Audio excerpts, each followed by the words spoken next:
Jai Hind everyone, my name is Gagandeep and I welcome you all on our YouTube channel Name Proud NCC।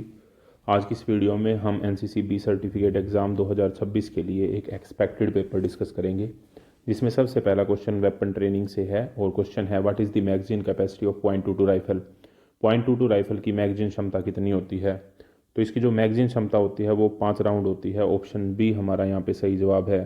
Next question, what is the normal rate of fire of .22 rifle. .22 rifle का सामान्य दर fire दर कितना होता है? तो इसका जो normal rate of fire होता है वो होता है 5 राउंड प्रति मिनट, लेकिन अगर इसका आपसे रैपिड रेट ऑफ फायर पूछा जाता है तो वो होता है 10 से 15 राउंड प्रति मिनट। ये बात भी आपको याद रखनी है।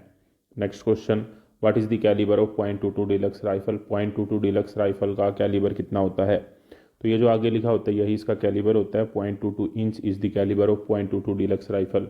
Next question, how many times is the rifle cocked on the command खाली कर। खाली कर के हुक्म पर राइफल को कितनी बार कोक किया जाता है? तो खाली कर के हुक्म पर राइफल को 2 बार कोक किया जाता है। Option D is the correct answer for question number 4। इसी वीडियो में मैं आगे आपको बताऊंगा कि आप इस पीडीएफ को फ्री ऑफ कॉस्ट कैसे डाउनलोड कर सकते हैं।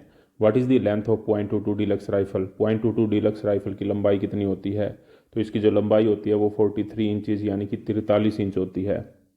What is the effective range of .22 rifle. .22 rifle की कारगर रेंज कितनी होती है? तो इसकी जो इफेक्टिव रेंज होती है वो 25 यार्ड यानी कि 25 गज होती है, लेकिन अगर इसकी मैक्सिमम रेंज आपसे पूछी जाती है तो वो 1700 यार्ड्स होती है। ये वाला क्वेश्चन भी आपको याद रखना है। मैक्सिमम अगर पूछी जाती है तो वो है 1700 यार्ड्स यानी कि 1700 गज, लेकिन अगर आपसे इफेक्टिव रेंज पूछी जाती है तो वो है 25 यार्ड यानी कि 25 गज। Which target is use for short range firing at 25 yard. 25 गज की दूरी के लिए शॉर्ट रेंज फायरिंग के लिए किस टारगेट का उपयोग किया जाता है? तो जो टारगेट होता है वो 1/1 का टारगेट होता है, इसीलिए क्वेश्चन नंबर 7 का जो करेक्ट आंसर है वो ऑप्शन ए हो जाएगा।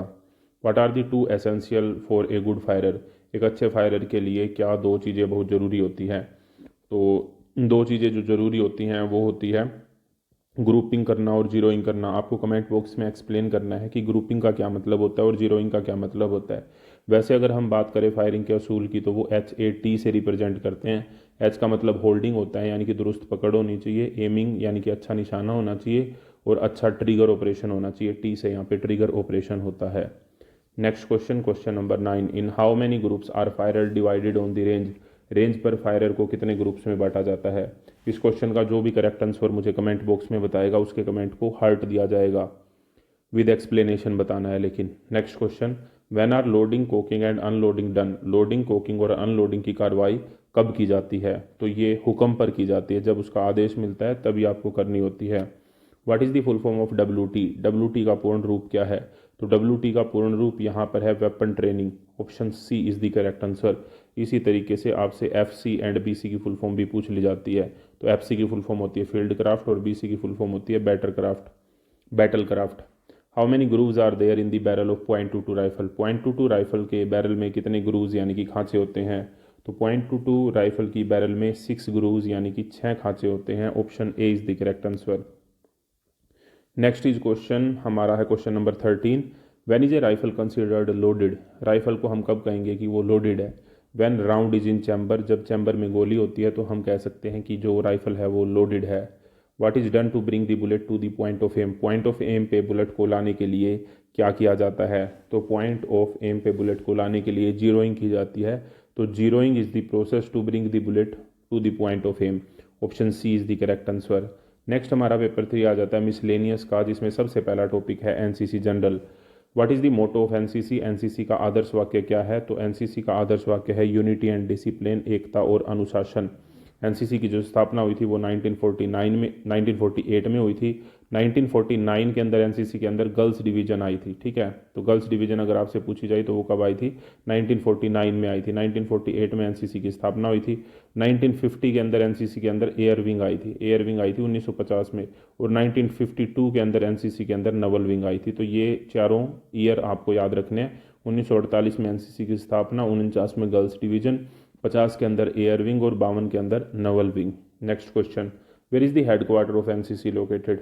NCC यानी कि नेशनल कैडेट कोर जो है उसके हेडक्वार्टर कहाँ पे हैं? तो चाहे आपसे NCC के पूछे जाएं, आर्मी, नेवी, एयरफोर्स के पूछे जाएं, सभी के हेडक्वार्टर कहाँ पे हैं? न्यू दिल्ली में है, option D is the correct answer. What are the NCC students call, NCC के विद्यार्थियों को क्या कहते हैं? तो एनसीसी के विद्यार्थियों को कैडेट्स बोला जाता है, ऑप्शन ए करेक्ट आंसर। आपकी रैंक क्या है ये आपको कमेंट बॉक्स में बतानी है और आप कौन सी बटालियन से हैं। Next question, how many directorate are there in NCC, NCC में कितने निदेशालय हैं? तो एनसीसी में कुल 17 डायरेक्टरेट हैं। आपकी कौन सी डायरेक्टरेट है कमेंट बॉक्स में ज़रूर बताना, ताकि पता लगे कि किस डायरेक्टरेट से सबसे ज़्यादा कैडेट वीडियोज़ को देखते हैं। नेक्स्ट क्वेश्चन, नेशनल इंटीग्रेशन से है। नेशनल इंटीग्रेशन का मतलब होता है राष्ट्रीय एकता। Who is known as the father of Indian unrest, भारतीय असंतोष के जनक किसे कहा जाता है? तो भारतीय असंतोष के जो जनक है वो बाल गंगाधर तिलक जी को कहा जाता है, क्योंकि ये गर्म दल से संबंधित थे। किससे संबंधित थे? गर्म दल से संबंधित थे। Next question, when was Mahatma Gandhi born, Mahatma Gandhi ji का जो जन्म है वो कब हुआ था? तो वो 2 अक्टूबर को हुआ था, ये आपको पता ही है। तो 2 अक्टूबर और किसी में नहीं है, तो तीनों ऑप्शन कट हो जाएंगे। Option A is the correct answer. 2 October 1869 was the day when Gandhi ji was born. When was Gandhi ji died, वो कौन सी डेट थी ये आपको बतानी है कमेंट बॉक्स में। Next question, question number 21, who is the head of NCC directorate, NCC directorate के जो हेड होते हैं वो कौन होते हैं? तो पूरी एनसीसी के अगर हम हेड की बात करें तो वो हमारे डीजी होते हैं, डीजी, जिन्हें हम डीजी एनसीसी बोलते हैं, डायरेक्टरेट जनरल ऑफ एनसीसी। इस समय पर हमारे जो डीजी एनसीसी हैं वो कौन है आपको कमेंट बॉक्स में बताना है, जिस समय पर आप इस वीडियो को देख रहे हैं। और अगर हम डायरेक्टरेट की बात करते हैं, एनसीसी की डायरेक्टरेट अलग अलग डायरेक्टरेट है, जैसे 17 डायरेक्टरेट है, तो डायरेक्टरेट के हेड कौन होते हैं? तो वो एडीजी होते हैं, additional director general. Next question हमारा यहाँ पे आ जाएगा कि when was NCC established in India. तो मैंने आपको बताया कि एनसीसी की जो स्थापना है वो 1948 के अंदर हुई थी। Next question, where is the Jallianwala Bagh located, Jallianwala Bagh कहाँ पर है? तो जलियांवाला बाग अमृतसर में है। जलियांवाला बाग जो कांड हुआ था वो हुआ था 13 अप्रैल 1919 को। ठीक है, जलियांवाला बाग हत्याकांड अगर हम कहें इसको, और बैसाखी के दिन ये हुआ था, ये बात भी आपको याद रखनी है।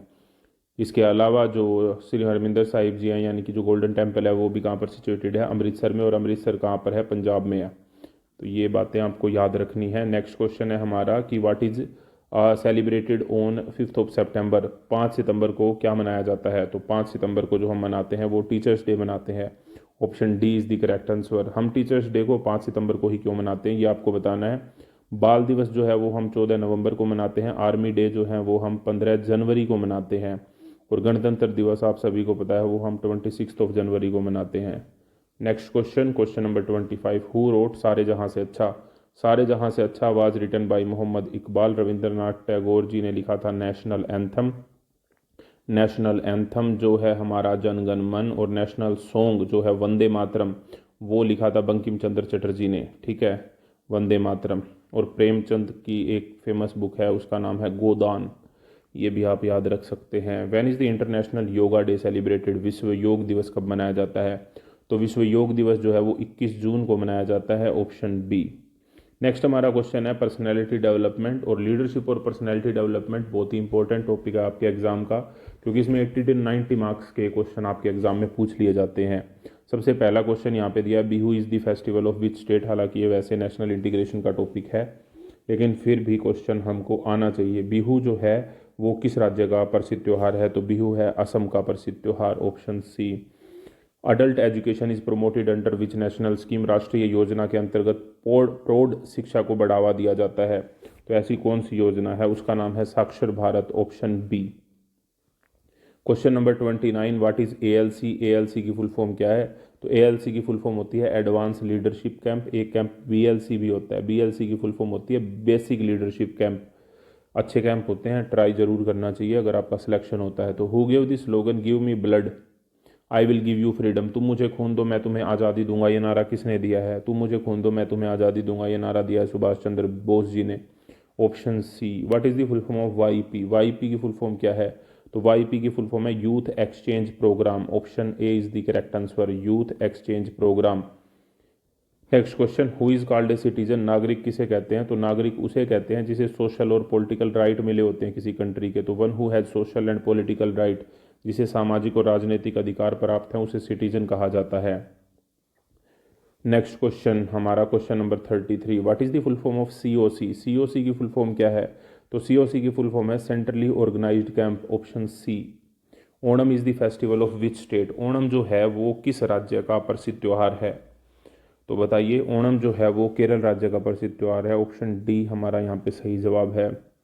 मुंडन सेरेमनीज रिलेटेड टू विच, मुंडन समारोह जो है वो किससे संबंधित है? तो वो हिंदू रीति रिवाजों से, हिंदू धर्म रीति रिवाजों से संबंधित है। व्हाट इज CWS, CWS की फुल फॉर्म क्या है?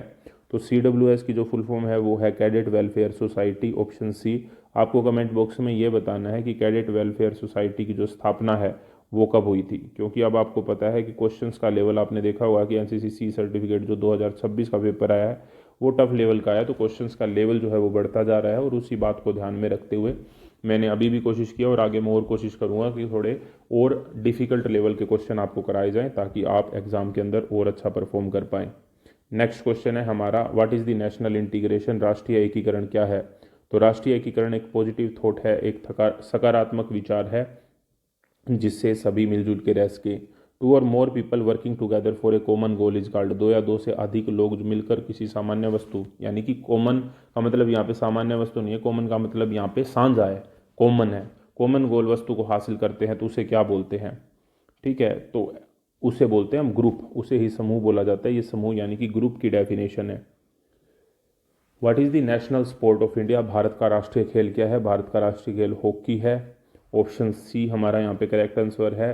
The mind of a leader should be, एक नेता का दिमाग कैसा होना चाहिए? तो नेता का दिमाग हमेशा अवेयर होना चाहिए, जागरूक होना चाहिए, जब भी वो अपॉर्चुनिटीज़ को सीज कर पाएगा।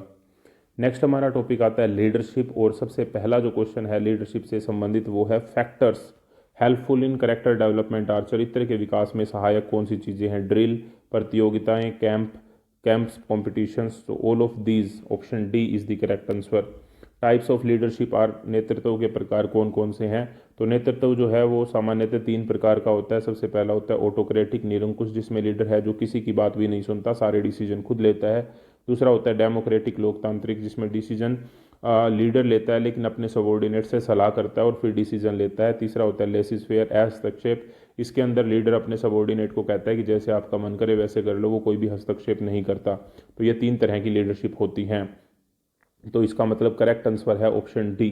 Qualities of a leader are, leader को हमेशा जागरूक होना चाहिए, अवेयर, सही बात है। साहसी होना चाहिए, करेजियस, ये भी बिल्कुल ठीक है। निर्णायक यानी कि डिसाइसिव, डिसीजन लेने की क्षमता, उसमें निर्णय लेने की क्षमता होनी चाहिए, ये भी बिल्कुल सही है। तो option D correct answer. A leader should be, नेता को इनमें से क्या होना चाहिए? टैक्टफुल होना चाहिए, व्यवहार कुशल, बिल्कुल सही बात है। झूठा नहीं, आलसी नहीं, डरपोक नहीं, तो ऑप्शन ए हमारा यहाँ पे सही जवाब है। नेक्स्ट हमारा क्वेश्चन आता है question number 45। According to the question number 45, working even in someone's absence is called, किसी की अनुपस्थिति में भी काम करने को क्या कहा जाता है? उसे इनिशिएटिव कहा जाता है, option B. Performing duty with honesty and interest is called, ईमानदारी से, रुचि और उत्साह के साथ अपने कर्तव्य के पालन करने को क्या कहा जाता है? उसे ड्यूटी ही कहा जाता है, ड्यूटी यानी कि हमारा जो कर्तव्य है। Obeying order of rightful authorities called, सही अधिकारी द्वारा आदेश का पालन करना, सही अधिकारी द्वारा दिए गए आदेश का पालन करना क्या कहलाता है? वही क्या कहलाता है? हमारा डिसिप्लिन कहलाता है। ये भी जो है डिसिप्लिन की डेफिनेशन है। और नेक्स्ट जो है obeying order by own description is called, अपने विवेक द्वारा आदेश का पालन करना।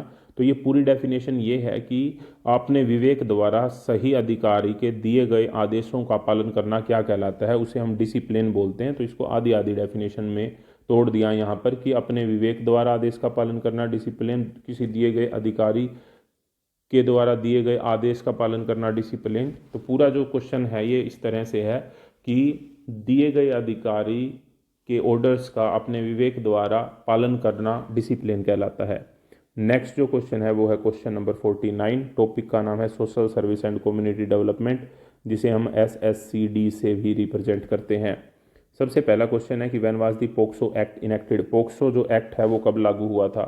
तो पोक्सो का एक्ट जो लागू हुआ था वो 2012 के अंदर लागू हुआ था। और पोक्सो की फुल फॉर्म होती है prevention of child from social offences.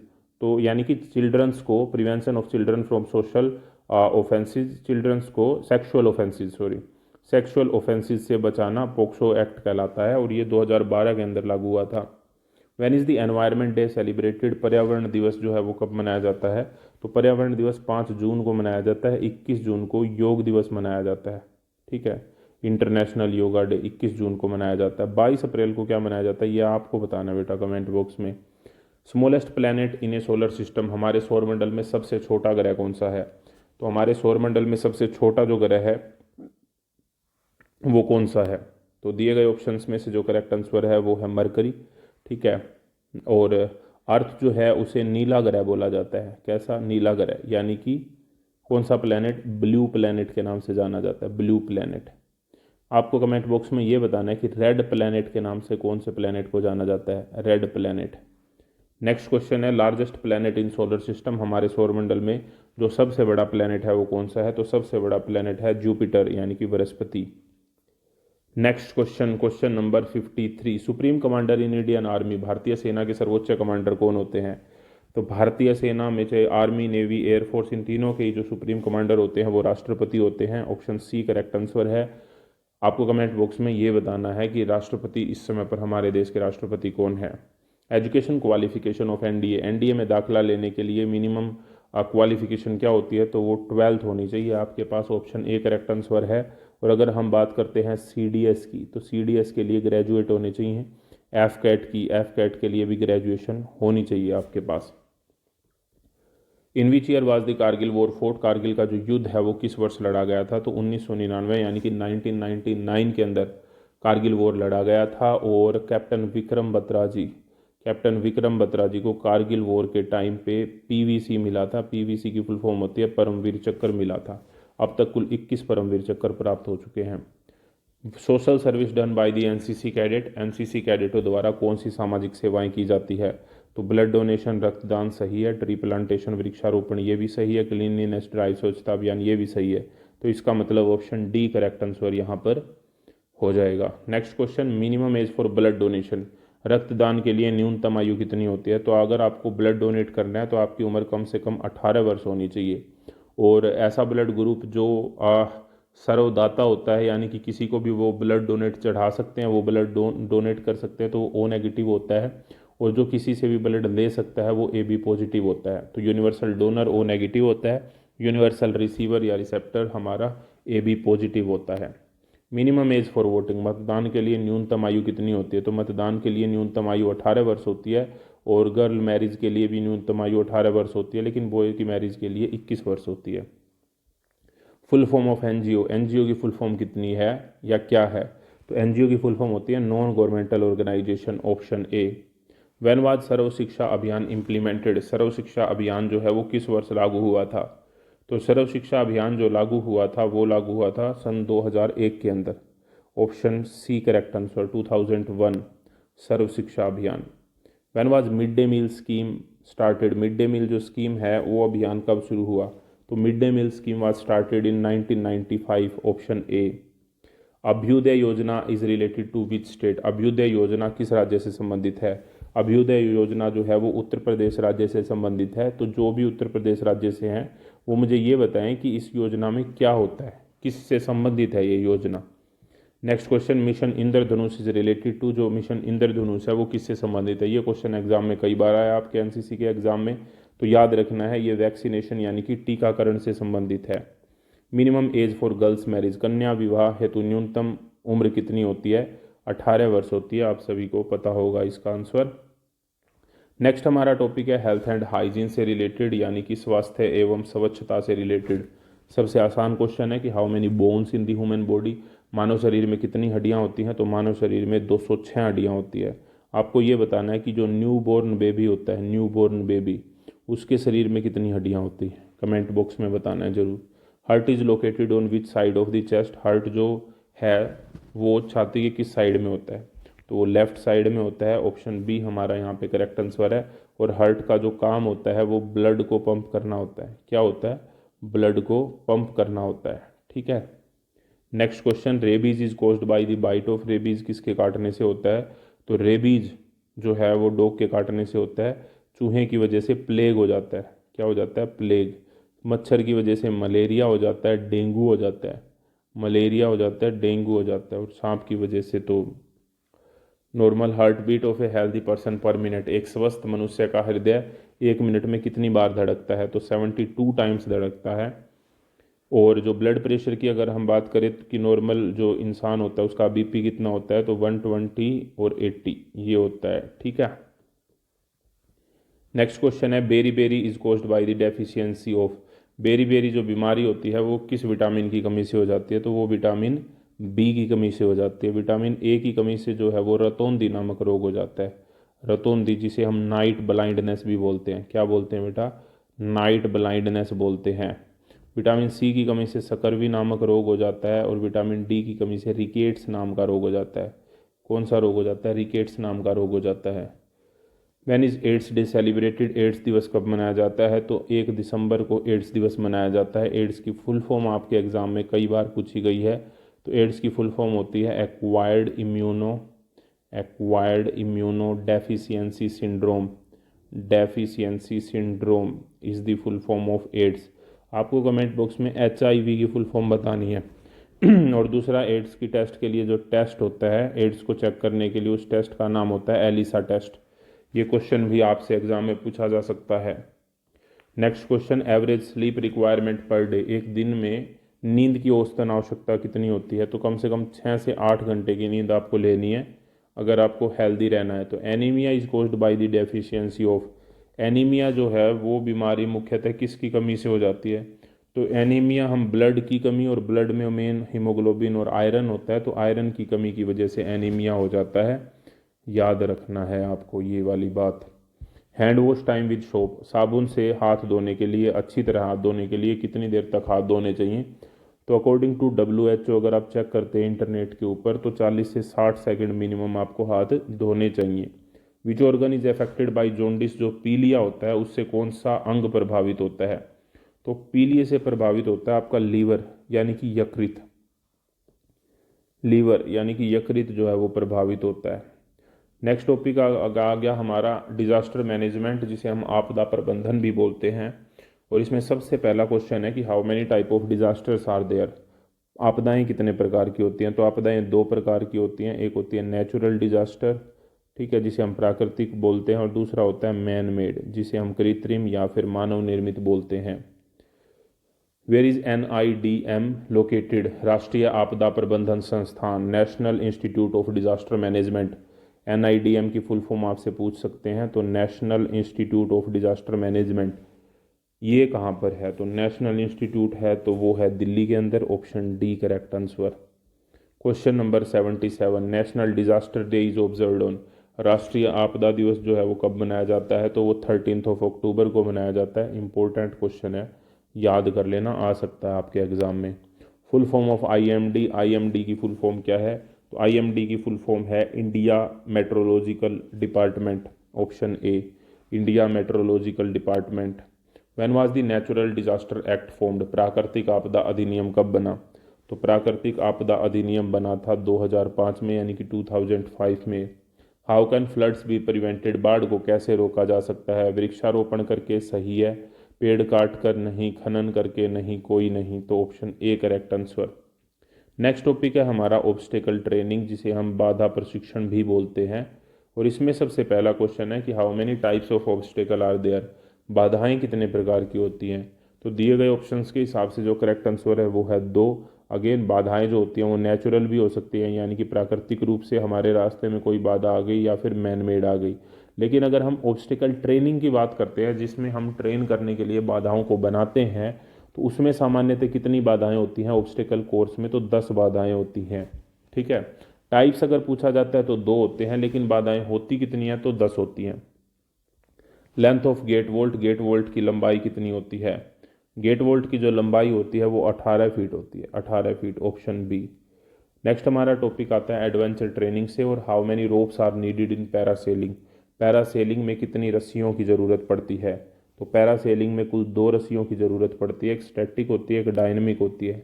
Which division cadet participate in para jump? Para jump में कौन सी डिवीजन के कैडेट भाग लेते हैं?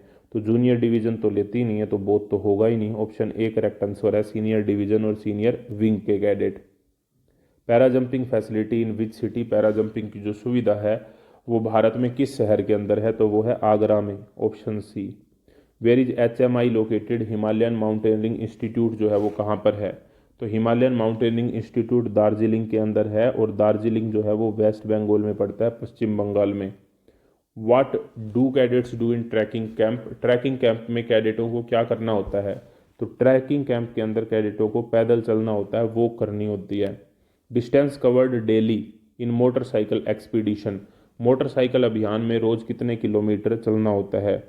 ये आपको बताना है बेटा कमेंट बॉक्स में मुझे, ठीक है, कि आपके हिसाब से जो मोटरसाइकिल एक्सपीडिशन होते हैं उनमें डेली कितने किलोमीटर कम से कम चलना होता है।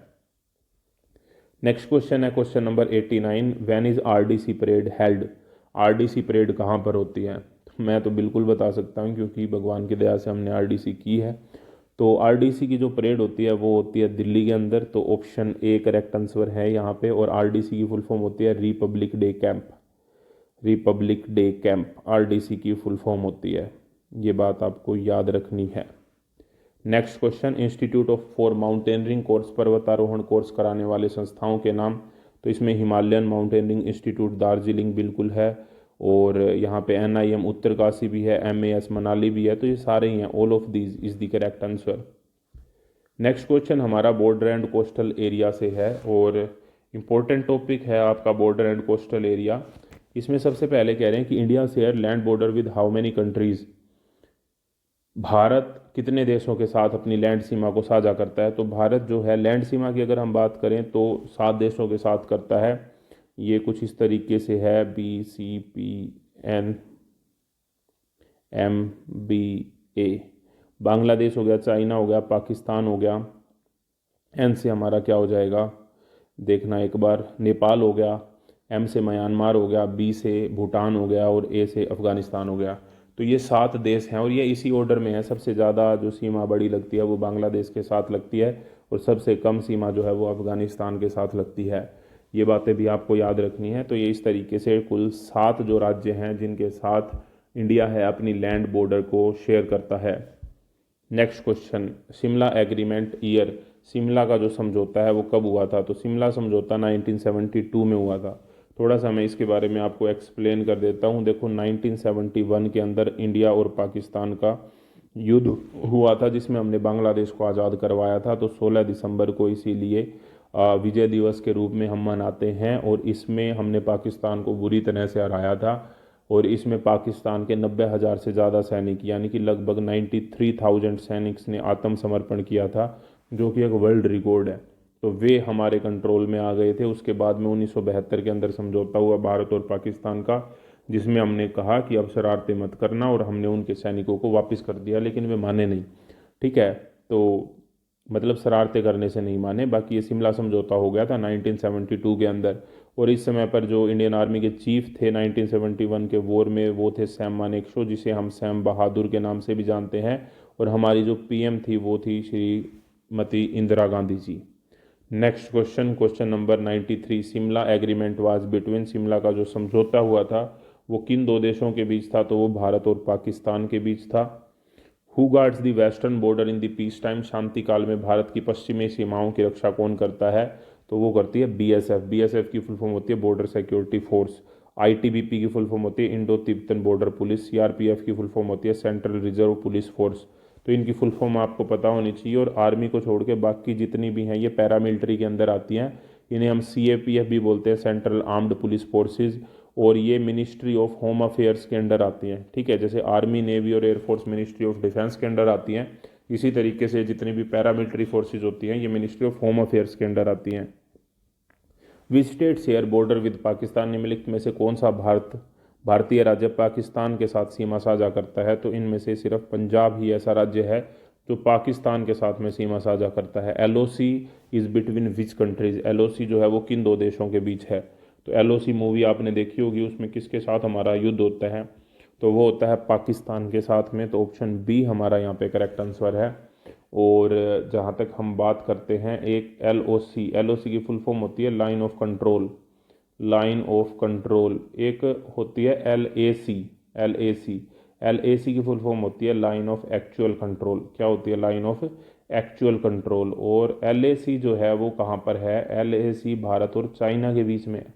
तो ये बात भी आपको याद रखनी है। अब आप कह रहे होंगे सर जी आपने तो कहा था कि मैं PDF के बारे में बताऊंगा, तो हाँ बिल्कुल PDF आप फ्री ऑफ कॉस्ट डाउनलोड कर सकते हैं। और ये आप डाउनलोड कर सकते हैं अपने टेलीग्राम चैनल से। टेलीग्राम चैनल का जो लिंक है वो आपको इसी वीडियो के डिस्क्रिप्शन में और पहले कमेंट में मैं प्रोवाइड कर दूंगा, वहाँ से जाके आप इसको डाउनलोड कर सकते हैं। और टेलीग्राम पे जाके आप प्राउड NCC सर्च कर सकते हैं, तो जो चैनल आएगा वहाँ पे मैं फ्री PDF जो है वो अपलोड करता रहता हूँ। आई होप ये वीडियो आपको अच्छी लगी होगी। इस तरह की और वीडियो के लिए जुड़े रहिए प्राउड NCC यूट्यूब चैनल के साथ। नेक्स्ट वीडियो तक जय हिंद जय Bharat. Thank you very much.